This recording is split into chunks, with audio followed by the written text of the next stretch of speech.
What's going on, everyone? Welcome to Unsportsmanlike Conduct. Christian and Frank from Linemaker Sports, and we are back this week talking Week 16 in the NFL, where a lot of unexpectedness happened. Teams that needed to win for playoff positioning didn't. Some that you didn't expect to win did. A lot of stuff going on in the NFL. We will also touch on the NBA, where kind of the same things going on. A lot of teams that we thought would come off to a hot start aren't doing so hot, and a lot of teams that we thought would be the worst in the league are actually winning some games.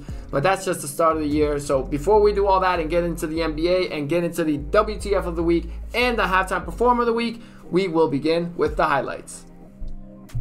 To New Orleans, here we go, where it was the Alvin Kamara show going against the Vikings. He takes this one at the 40, takes it to the house. Alvin Kamara's Christmas miracle. Alvin Kamara looked absolutely fire this game. They just kept handing it to him in the red zone, and he was just hammering Minnesota left and right. Minnesota literally had no answer for anything None whatsoever offensively for the New Orleans Saints, as Alvin Kamara almost was able to break the touchdown record in this game. He ended up with 6, just one shy of breaking that record. Vikings defense looked absolutely... He had a chance too. He did. Sean Payton didn't put Taysom Hill in there for... But it was a slaughtering of the Minnesota Vikings. 52-33. All right. Let's go to the Bucks and the Lions in Detroit. Gronkowski, you know he's hauling that down. Touchdown. The Bucks go up 7-0. Now here we go for the assured extra point. Doink! No. God, I just have a thing for these missed extra points. It's your only job. It's your only job. All right, but Brady back, Mike Evans, touchdown, and you could kind of tell this was going to be a rout. And Brady here looking up 27-0. Antonio Brown, get you some. Touchdown. The Buccaneers go on and destroy the Detroit Lions. This was a slaughter. Seriously. 47-7. That was crazy. So here we go to Arizona, where we got both home teams going against each other here. On Amazon Prime. San Francisco, right out the gate, grabs a touchdown here. And all of a sudden you're thinking, this should have been maybe a blowout for Arizona maybe. But no, I don't know what happened here. You got San Francisco coming out of nowhere, and they started playing very, very good. And that wasn't even with Mullen at quarterback. It was with Beathard. Play action here, and guess who? It's the Jizz Monster.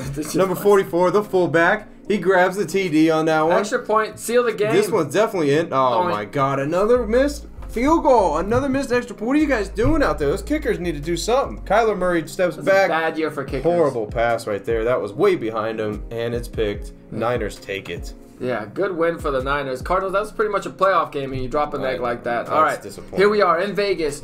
Derek Carr looking. He had like 18 seconds back there. Nelson Aguilar, I got you. Woo! Scoots to the left, cuts back to the right.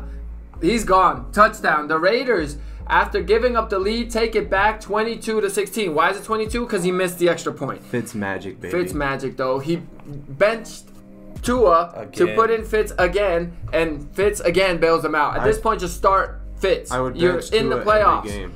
All right, so here we go. Derek Carr takes the knee with the Raiders down by 1, thinking they got this win in the Here's back the ball pocket. game for the Raiders, The ball baby. game, it's a sure thing. Bang. Kick is good. All right, Raiders feeling good. 25-23, 19 seconds. Magic. Just stop him. That's all you got to do. Oh my God, what is happening? He's wide open. Woo! Gets the catch, gets out of bounds, and there's a flag. What's the flag? Face mask. Face mask on Fitzpatrick. An extra 15 yards. The Dolphins. The Dolphins get the field goal and take this game 26-25 over the Raiders. Magic. Wow.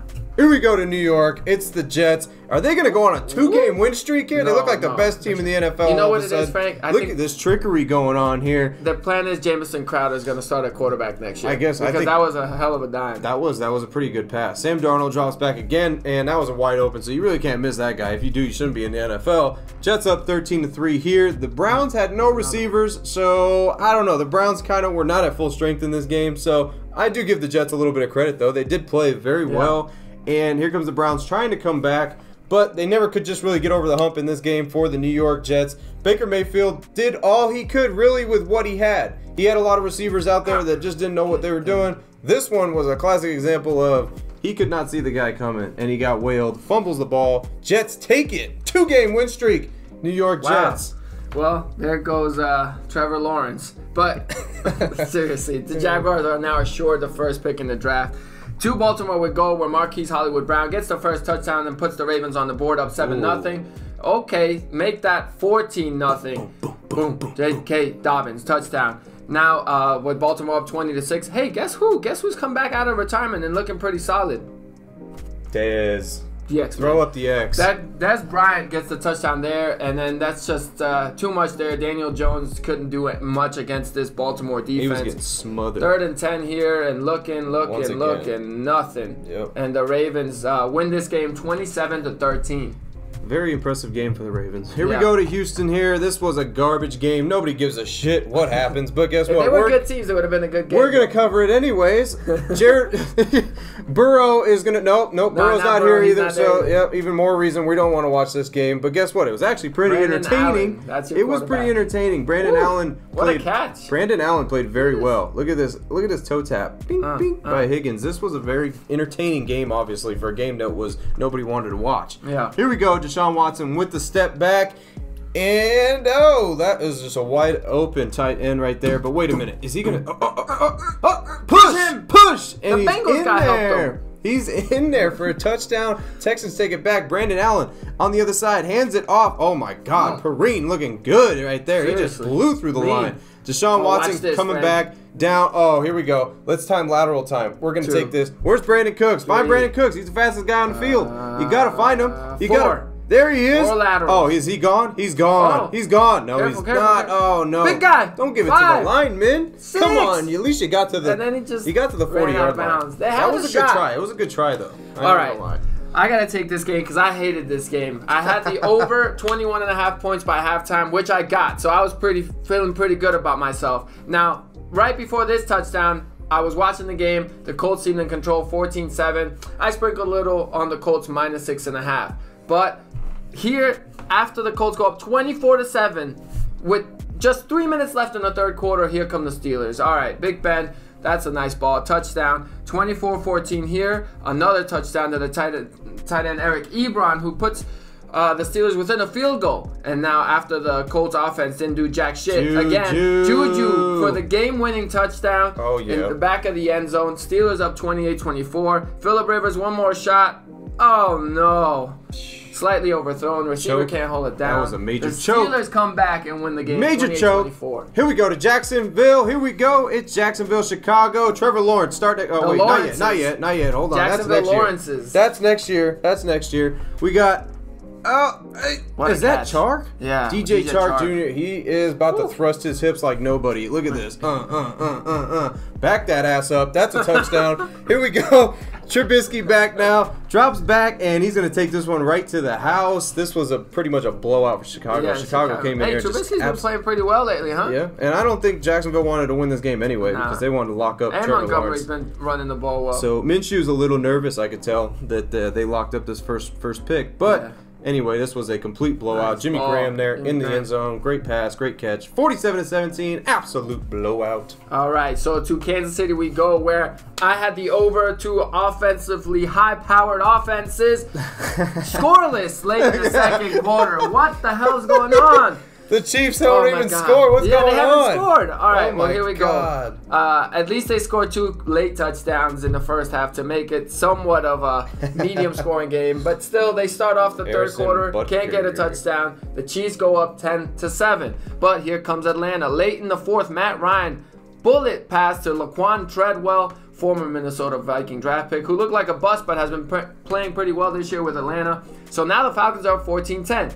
Now, you knew the Chiefs were going to settle. Mahomes. All right, here we go. Can't count out the Mahomes. Patrick Mahomes gets the W. Chiefs win 17-14. Here we go to L.A. We got Justin Herbert dropping back here. Delivers a nice little look to Eckler, I believe. Yeah, is that Eckler? That is Eckler. And he scores a touchdown. They go up 10-0 here, and Chargers are actually looking pretty decent. But here we go. We're going back. Denver on the other side. What's going on? There's a lot of bullshit at that line going on. Ends up being a touchdown. And McManus ends up tying this game in the fourth quarter. So now things are getting interesting here. Chargers go back down the field, and they're able to snatch up a field goal here, making it 19-16. Last chance for the Denver Broncos. Here we go. Drew Lock steps back. Throw it down. Throw it down, baby. Hey! And he that catches was on it. 4th and 10. That reminded me almost of the Edelman catch in the Super Bowl against the Seriously. Falcons. That was nice. Could it Here we be? go. Drew Lock for the game. That's it. Let's go. Jerry Jeudy for the touchdown. Hey, that's a no, good pass, that's though. another wide receiver that caught it. That is Mike Williams for the Chargers. INT. Ends the game for them. All right, to Washington we go. In the first quarter, the Panthers on the road. Here we go. Punt return. Hey! Fumble! This is how The shitty ref these almost teams was are. going to get run over, but the Panthers land on it and get the touchdown. They go up 6-0. Extra point, a shank. A shank. So, up 6-0. After they get another touchdown, it's 13-0. Here, Teddy Bridgewater finds his receiver. Whoop, touchdown. So, the Panthers go up 20-0. Remember, a week ago, Washington was down similarly to the Seattle Seahawks and made it a comeback, even though they eventually lost. But here, after they put Haskins look to at sit that. and warm the bench a little bit more, Haskins was throwing look at this dollar bills ball, on though. the sideline. Touchdown to McKissick, the running back, but that wasn't enough. The Panthers take this game 20-13, and probably the most boring game of the And week. nobody gives a shit about that game. Seriously. So let's go to Dallas here. Hey, that Dallas, opened the door for the Cowboys, They though. did. Dallas, Philly, here we go. Another cool camera Yeah, I angle was that like, they've been this doing. looks like I know, they've Madden. been doing this a couple times. A couple cool camera angles there. Jalen Hurts steps back. Eagles. Bomb. Oh, this was a bomb. Look at that. That is a great pass. Oh my God, to Deshaun Jackson. No, wait a minute. That's not Deshaun Jackson, is it? It is. Wow, look at this guy. It seems like he always pops up somewhere. I thought he was retired 3 years I thought ago. he was just driving his car really fast. Here he goes, Deshaun Jackson. Now 14-3. You're thinking, all right, Eagles are gonna blow this Cowboy team I out. felt that way too. Not so fast. No. Here comes the red rifle coming through. Gives them the lead here to, was that Gallup, I think? Yeah, I think right to Gallup. 2017. And now it's 27-7. Oh, D. C.D. Lamb or Michael Irvin. I don't know which one that is. Number 88. But this was an absolute blowout now for the Cowboys. Cowboys looked absolutely phenomenal in this game. That And was a bad that throw, was man. just, I don't know. He had What do you some- think of Hurts? He got something in his eye right there for some reason. I still think Hurts is pretty solid. He's a pretty good Yeah, player. maybe But just he rookie made a couple mistakes. questionable throws, but that's about it. Yeah. All right, to Seattle we go, where we're expecting a high-scoring game. Not again. 3-0 Rams at the end of the first. 3-3 in These the kickers are second quarter. getting it done. 6-3. These in kickers the second are quarter. getting it done. Somebody score a touchdown. Don't worry, Russell Wilson took care of that here in the third quarter. Yep. Looking, Whoop, can't whoop, find whoop. anything. And Scrambles let me to the just take left, it home. touchdown. All right, so Seattle goes up 13-6. Divisional game. Here come the Rams on 4th and goal. Short. Oh, shut down. Who is the Seattle defense? I know. All right, well, they give the ball back to Russell Wilson. Beautiful ball in the back of the end zone. And The worst Seahawks pass win it defense- 20-9. And here we go, the frozen tundra. This in was fun to Green watch. Bay. Devontae Adams takes this one in. This was a blizzard going on before the game. During the game, didn't snow that much, but honestly, when it's like this, you really, I guess, you can't go against Green Bay because Green Bay just looks like they know how to play in the snow. Aaron Rodgers has overtaken the MVP race I for kinda Patrick think so. Mahomes. No He's- one's talking about them as Super Bowl And he has favorites, 44 touchdowns, 5 interceptions. He looks great. And this was just a game that the Titans really could never even grasp in this. And I do think the weather obviously was definitely a factor for them. Tannehill right here looking like Lamar Jackson, though, Oh, made with it the a read game. option. And he showed some speed there. He looked pretty Woo. well, taking that one to the house. This was the closest that this game even got to because right after that, Aaron Rodgers comes right back down and delivers another touchdown. And this Wide open. ended up being a complete blowout. So the Packers take that one 40-14 in a blowout in the snowstorm. Yeah, man, what So a game. Hey, Aaron Rodgers, you're right, though. Is he your MVP? I don't know. He's it's actually honestly it's a battle of the State Farm insurance guys. I don't Who's know. getting the It's better either- rates at State Farm? It's either Patrick Deserves the Mahomes MVP. or it's Aaron Rodgers. It's one of them. So I don't know. I mean, Aaron Rodgers does have some pretty impressive stats this year. He's 44 touchdowns, 5 interceptions. And he doesn't have the weapons that Kansas City has. Right. So that's why I kind of sway towards Aaron Rodgers a little bit I also now. feel like the Packers aren't in these like close games like that. Like Yeah. Aaron Rodgers comes in, puts the other team away early. Mm-hmm. I mean, if you look at the Chiefs, they've been winning games but barely. Yeah, and they so really they're in have. close games. It looks like Mahomes isn't like padding his stats. Maybe that's him. Maybe it's a veteran move. Maybe he's getting smarter and being like, you know what, I'm going to chill a little bit. But I'm just saying, I would give it to Aaron Rodgers. I think I'd give it to Aaron Rodgers too. Yeah. Reason too, because nobody really expected him to be in the MVP Right. race probably at the start of the season. And no one's whatsoever. talking about the Packers either. But Yeah. quietly, like they're a Super Bowl favorite. No one really mentions them. They've been rolling. They're sneaky. They're gonna sneaking have, in. They're going to have home field Yeah, and the frozen tundra, like you said. Yeah, so that's a huge advantage for them. If it's snowing like that and against any team, that is a pretty big advantage for them. Yeah, I think they're loaded. Their offense is finally balanced. You know, Davante Adams, possibly the best receiver in the league this year. Defense is looking way better than what it had. Yeah. It's looking way better, and it's really just tuning up right at the end here of the season, and it's actually looking really good. So the Green Bay Packers are looking pretty decent going into the postseason. So a couple playoff things to watch next week. Also, if Chicago wins, they're in, but they play Green Bay. So if they lose and the Cardinals can somehow beat the Rams, then the Cardinals get in instead of the Bears. That'll be really exciting to watch. And then also the Rams aren't locked into a playoff spot. Can you imagine if they don't get into the playoffs, which could very possibly happen? Like, that team would be screwed. They pretty much spent all their money to pick up all these, you know, high-name guys. Yeah. And pretty much in a Super Bowl or bust type of year. And if they don't get in, I mean, that's a huge disappointment for LA. And I don't know what you do after that because you're kind of caught up cap-wise. You don't really have any wiggle room. And, you know, Jared Goff might not be your guy anymore. So I don't know. A lot of things to watch coming into Week 17. He did get hurt. I think they said it was his thumb that got hurt. He sprained his thumb, or did he break his thumb? I don't know what he did. He did something. I don't know. I don't know, man. But watch out for the Jacksonville Jaguars. They'll make it into the playoffs if they hold Roger Goodell hostage or something. So we'll see. Yeah, either them or the Jets, who are coming in hot lately. We need to find out who they play next. Adam Gase is about to get a 5-year contract extension. It's just the last 2 games. If they keep him, that's the worst. Well, also speaking of keeping, what do you do with Trubisky? Are you keeping him around? Because everyone was out on Trubisky at the start of the year. This is his 4th year. He didn't get that extension, so he's technically a free agent. If you're Chicago, I don't know what you do here. I would either keep him or I'd look to grab maybe Carson Wentz. I don't know. I mean, I like Wentz more than Trubisky, but that's what I'm saying. It's like that's your only options. Like Trubisky's not that bad. He's been playing well. Yeah, he's pretty decent. So he's probably going to choke at some point or another, but he is playing pretty decent now. But I'm just hoping long-term quarterback to try to get you to a Super Bowl is not him. So I don't know. You got to make a decision there. But neither is probably Carson Wentz either. So I don't know what you can do. Troublesome with the quarterback situation in a few of these teams. I want the Bears to make the playoffs, make it as far as before the Super Bowl they can make it, and then not make it because obviously I don't like the Bears. And then that way they keep Trubisky, they keep their head coach, they keep their front office intact. They just keep the system that doesn't work. They just keep doing what you're doing. Keep the system that don't work. Yeah. All right, well, that'll put a wrap to Week 16 in the NFL. Week 17 is coming up, the last week of the regular season. Super exciting stuff. So it's time for us to take our halftime show, which means we highlight the performer of the week. This week, I'm highlighting the Arestov family, my man Simon, his wife Lyric, and their baby, the Mooch, who is a rising superstar. So check them out real quick.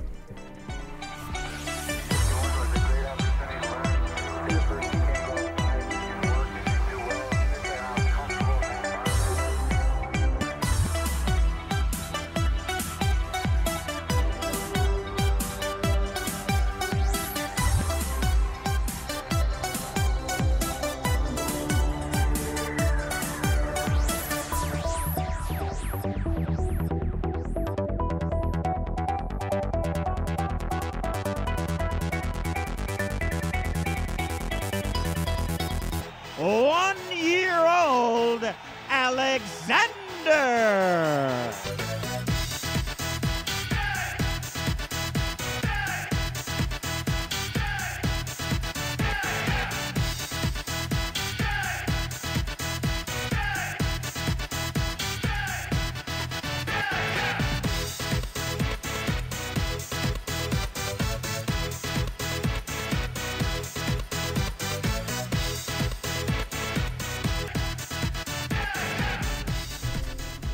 All right, so again, thank you to Simon, Lyric, and the Mooch. That's the Arestov family. They've been performing for years. Lyric is part of the Walenda family, so long bloodline of performers in that family, and they're also great friends of mine. So look out for them. Their pages I will tag in the link in the comments area below. So check them out. And yeah, that does it for this week's Performer of the Week. But Frank, we got to talk a little NBA. Obviously, the season seems to be in full swing. A couple early takeaways is that the 5 undefeated teams that are left no one really expected to be the undefeated teams left. True. Yeah. So, Brooklyn obviously got off to a hot start.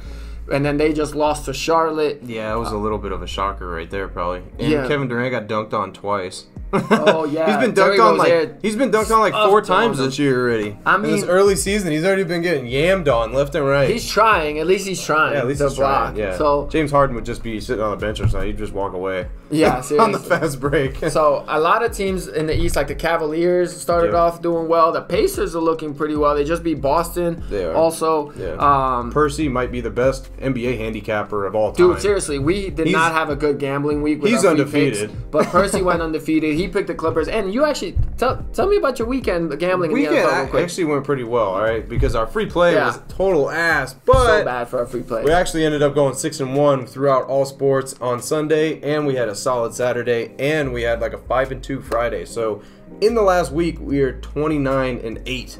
That's a hell of a record. That's a lot of money. That was a hell of a week right there. So we did pretty killer in the last week, and looking forward to it was a great closeout to this month. We'll put it that way. It's a great closeout to this month, going into the new year. But still, Percy's 1-0. Percy's 1-0. I can't wait to get him back on and see what he's gonna play again. I know. Good thing you picked the Clippers when they played the Nuggets and not the Mavs, because that was horrible. The score was 77-27 at halftime. Obviously, Kawhi didn't play, but also like you're an NBA team. You got Paul George. You have Serge Ibaka. You have these guys that are like been in the league for a while. You can't get embarrassed like that. That's they that's like bad. They had no clue what the hell they were doing. Seriously. So, man, I don't know. This is just me being the optimist here, but if they struggle that bad without Kawhi, Kawhi, come back. We love you in Toronto. We'll hug you right back. So that's my hope that happens. Yeah. But it's fun. At least the NBA's back. Gambling for the NBA. Like, have you liked the odds you've been seeing lately? Yeah, everything's been going pretty well so far. In the NBA, I'm sitting at 5-1 so far this season, so that's pretty decent. I'd take that. And that's good. Yeah, I mean everything's playing pretty well. It's still these first couple weeks you got to feel things out, see how teams are going. The Timberwolves started off 2-0 and then got smacked by the Lakers, but at least they don't look like the worst team in the league. No. The Thunder, which a lot of people thought would be the worst team in the league, Shai Gilgeous-Alexander hits the game winner the other night, so they pick up their first win. So there's just so much. Just like we said, the good teams in the NBA probably are on the cruise control at the beginning. They don't really take these games too serious, and they like to just. The Lakers being one of those teams, they don't really. I agree. They just tend to float for like the first couple weeks, for the first month or two, and then when they really got to kick it into gear, they're probably going to kick it into gear. Yeah, because you got teams like the Hawks starting off undefeated as well, looking pretty good. So it's to be expected. So we'll see what happens in this early NBA season. But Steph Curry, did you see him hit 105 threes in a row? Dude. I know, that is insane. He's trash. He didn't hit 106. I don't know. I know, that's what Steve Kerr said. Yeah. That's funny. Dude, to hit that many, I don't think I could hit that many layups. I don't even think a machine can hit a fucking 105 threes in a row. That's crazy. Yeah, it's just crazy too that what the pressure and like a hand in your face will do. I know. Because I would like, it's almost like unless his shot gets blocked, you have to expect it to go in. Yeah. But that was insane. That was just. I feel for Steph Curry. Yeah, let's talk about the Warriors for a minute, because Here, I'll just jump out with this one, because the Warriors have literally nobody on their roster, and they can't even make the playoffs. But when LeBron had his best player, second hand being Dellavedova, LeBron was getting straight trashed, and they were in the NBA Finals. So this is where I was going with that, because everybody, including myself, thought the Warriors would have a bounce back season. I thought they were going to be legit this year, before the Klay injury, obviously. Once Klay went down, everyone's like, oh no, feel bad for the Warriors. But for them to start off this bad and get blown out like that, it shows how much Klay really is a big part of that team. But does it, or does it also just tell you like, hey man, like they weren't going to be that for real with Klay? Because Klay is good, but he's not a ball dominant like LeBron or a Kevin Durant kind of guy. He's more of like that spot up shooter, can come off the dribble, off a pick. The thing with Klay is that shot. It takes another man off to the perimeter to kind of free up Steph a little bit more. But is that worth like 20 points a game? Like, I mean, I don't know. I mean, the other players on team, Wiggins don't look good at all. That's what I'm saying. Kelly Oubre doesn't. He looks. He's more worried about his outfits. I feel like and his Tsunami Poppy or hairstyles and whatever his stuff. nickname is. Yeah. So I don't know. It's just that's disappointing what happens. Also, Steve Kerr. Like, part of me is like, man, there's got to be some accountability. We can't just feel bad for the Warriors. I mean, feel to be bad honest for with you, Steph. I never thought Steve Kerr was a good coach to begin with. I just thought it was the superstars. I mean, that's honestly, true. that's what it is. It's the coaching era where it's coaches. I think is done. There is no more Phil Jacksons and stuff like that to where they can Popoviches that control the team. I mean, you got superstars on a team, you're gonna win. Just like the Lakers won last year, they didn't win because of Vogel. They didn't win because of Frank Vogel. I agree. So I mean, they won because they got a great ass team. Or if mean, the Clippers win it this year, is it Ty Lue? No. Yeah, like no. If Brooklyn wins it, is it Steve Nash? It's not. I don't think so it's either. Not. It's your players. Your players are what makes the buckets. Your coach don't make the buckets. So I mean, I guess your coach helps for like a possession or 3 a game. That's about Maybe it. At a timeout play or But whatever. like, I like to be in the huddle when Tyronn Lue was in the huddle with LeBron and him making a suggestion. And LeBron's probably like, "Nah, we're gonna just do it this way." He literally did that before. Exactly. He has done that. Yeah, exactly. That's what I'm saying. So coaches now are just like. They're kind of like just somebody to throw out there, maybe to blame if things go wrong. If things go wrong, we'll just blame you. But if they go good, then all right, you did well too. I'm just saying, at some point the heat's going to be on Steve Kerr, I think. Yeah, because you're right. They're not going to blame the players as much, and it's going to come down to Steve Kerr, and that question is going to be asked like, hey, you know, was it him or was it Draymond and Clay and Steph, and the fact that the league wasn't as heavy with superstars? Yeah. So I mean, you could take a lot of games from the golden era of the Golden State Warriors where they were just killing it every season, and you could see when they were coming down the court, Steve Kerr, they were throwing up shots. Steve Kerr would turn around and be like, "Oh my God, I can't believe they're doing that." Like, they're not listening to him. They got Steph Curry throwing up half court shots and shit. I mean, the game is so fast. It's not like in football. The offensive coordinator is calling the play. I mean, when it comes down to it, that's how I feel nowadays. I feel like the coaches are really irrelevant. It's just about the players. If you got a great squad, the last great coach, I think, is Greg Popovich. And other than that, I just don't think there's really. I feel like they're organizational. Yeah. Like, they're there to organize things and tell you what time to be there and stuff, and to put you in the right place. Exactly. When you performed in San Antonio, what was the thing you said that was unlike anybody in San Antonio? I wasn't. Obviously, I have all these jerseys from arenas I've performed in, but in San Antonio, you couldn't wear a specific player's jersey to perform. And it makes sense. Like, it's all about what's in the front of the jersey, not the name on the back. Yeah. Their cheerleading, their dance squad, all these people there, like, that had Spurs representation. It wasn't highlighting a player, and it wasn't like Kawhi is our star or DeMar DeRozan right now is our star or LaMarcus Aldridge. It was just like the Spurs. Yeah. And they keep doing that, but at some point, you're right. Like, the players are kind of running everything. I mean, Kawhi ran his ass out of San Antonio, so. Yeah. At some point, that sucks. I mean, let's go to Houston, too. I mean, who the hell's the coach for Houston?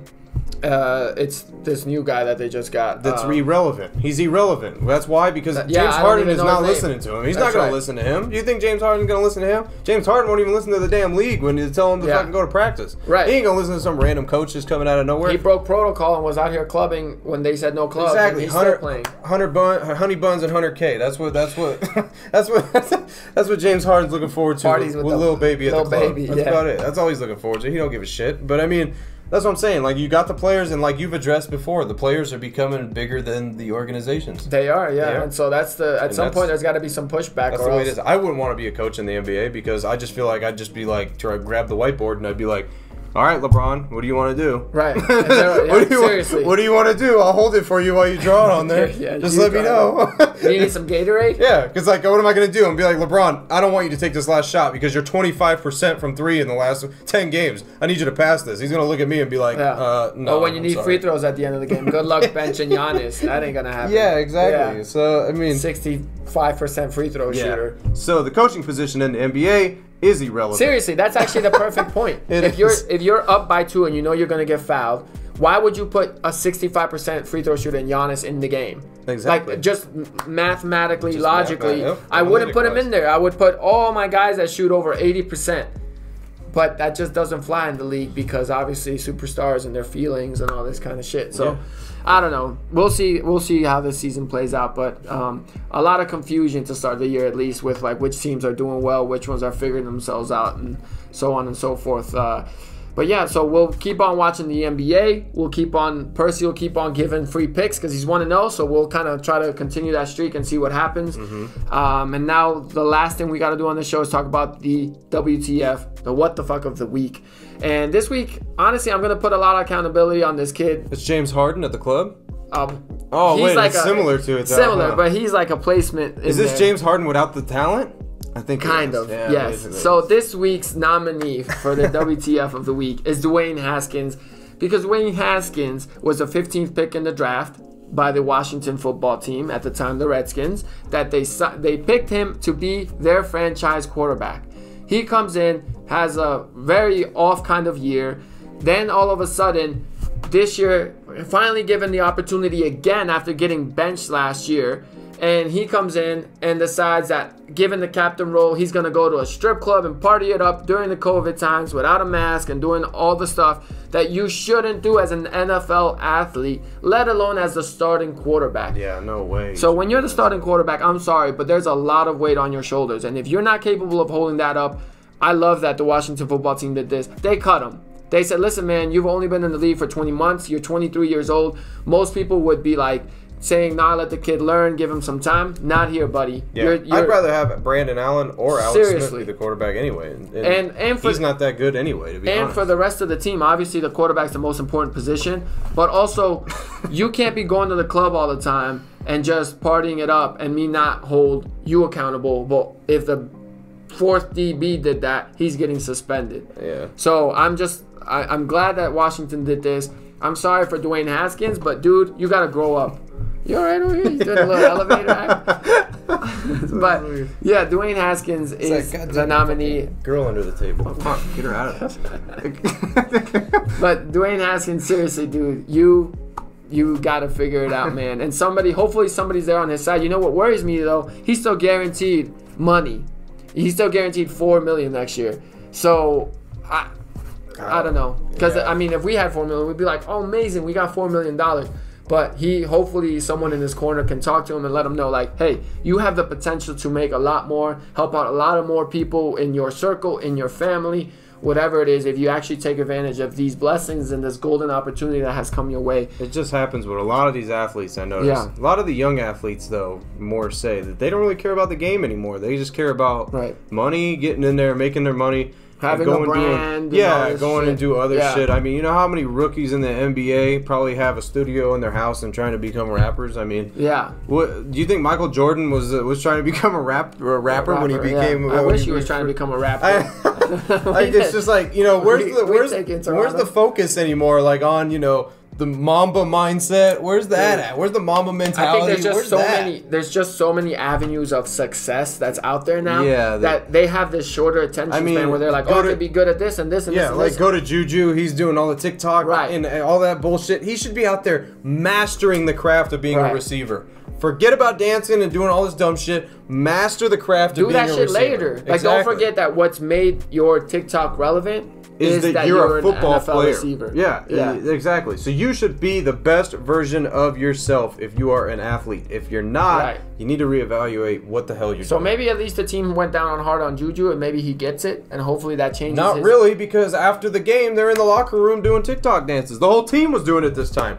They're just not taking it serious. This is what I'm saying. If I was Mike Tomlin, I'd be smacking the hell out of these fools. He had that experience with Antonio Brown before too, and posting a meeting on social media. Antonio Brown's a hell of a player compared to Juju. No, for sure. He definitely is a hell of a player. But even Antonio Brown now isn't the top receiver because of all his antics. No, exactly. All the stupid shit that he did, and he's still.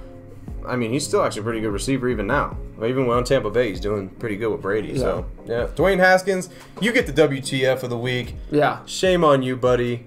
Fix it. You're donezo for You're going to get another opportunity because you were the 15th pick in the draft. You better straighten it up. Someone's going to give you that chance. Maybe it's the Jets. Maybe it's the XFL. Maybe it's the XFL. Wherever it is, use it.